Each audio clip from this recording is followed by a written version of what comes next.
2025 সালে 1,12,00,000 metric ton আলু উৎপাদনের রেকর্ড গড়েছে বাংলাদেশ, যা দেশের চাহিদার তুলনায় 22 লক্ষ টন বেশি।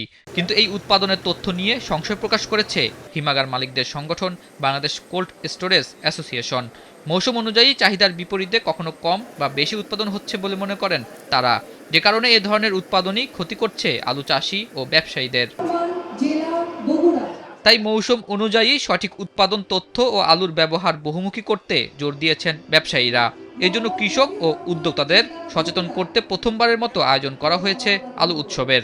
12 ও 13 ডিসেম্বর দুদিনব্যাপী আয়োজিত এই অনুষ্ঠানে নিজেদের নানা সমস্যার কথা তুলে ধরেন বিভিন্ন জেলার আলু চাষিরা। বিদেশে রপ্তানি হয় কোন আলুগুলা, সে আলু আমাদেরকে বুঝে দিতে হবে যে আলু আপনারা আবাদ করলে বিদেশে আমরা দিতে পারবো। কারণ আমরা যে আলু আবাদ করি সে আলু যদি বিদেশে না যায় তাহলে আমরা আবাদ করে তো বিপদে পড়ে যাই। কস্টিংটা যদি একটা নির্ধারণ করে দিলে হয় কি হয়, কৃষকের একটা লাভবান হওয়ার চান্স থাকে এবং ক্ষতিগ্রস্ত হলেও বেশি হয় না। উৎসবে বিভিন্ন জাতের আলু ও এটি দিয়ে তৈরি খাবার দেখানো হয়েছে। খাবারের তালিকায় আলুর পায়েস ও মিষ্টি সহ রয়েছে নতুন নতুন রেসিপি। আলু নিয়ে আলোচনায় রপ্তানি বাড়াতে তাগিদ দিয়েছেন ব্যবসায়ীরা। এজন্য উৎপাদনের সার ও কীটনাশক সঠিক মাত্রায় ব্যবহারের কথা বলা হয়েছে কৃষকদের।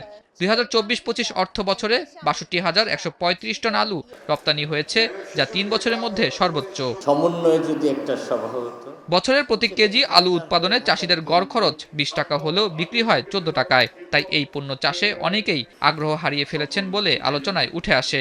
সমস্যা সমাধান শুধু রপ্তানিতে নয়, আলুর ব্যবহারে বৈচিত্র্য আনার পরামর্শ দেন বাণিজ্য উপদেষ্টা। কিভাবে আমরা উৎপাদনে বৈচিত্র্য আনতে পারি, কিভাবে আমরা আলুর ব্যবহারের বৈচিত্র্য আনতে পারি, কিভাবে এটা শিল্পে পণ্যে রূপান্তরিত করতে পারি, এবং কিভাবে আমাদের আলুর বৈচিত্র্য আনতে পারি। কারণ আমাদের আমরা যে ধরনের আলু তৈরি করছি এবং শিল্প পণ্যের জন্য যে ধরনের আলু দরকার সেটাও আমাদের উপলব্ধি হওয়া দরকার। এই উপলব্ধিকে সামগ্রিকভাবে